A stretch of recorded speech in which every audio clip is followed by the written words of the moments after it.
Well guys, looks like I've hit another setback because my life doesn't have enough setbacks apparently.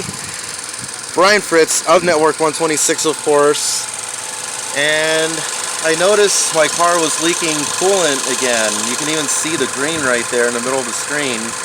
I was trying to find out where it was coming from, and lo and behold, it's dripping from where I patched it at. You see that? You see that dripping? That's where I patched it. So it looks like I'm going to have to actually get the actual part to fix that. Or else I'm just going to keep leaking and losing coolant and overheating and stuff. So, hey, but at least I fixed everything else. So let me know what you guys think about that below in the comments section. Subscribe if you haven't subscribed already, and I will see you all in the next one.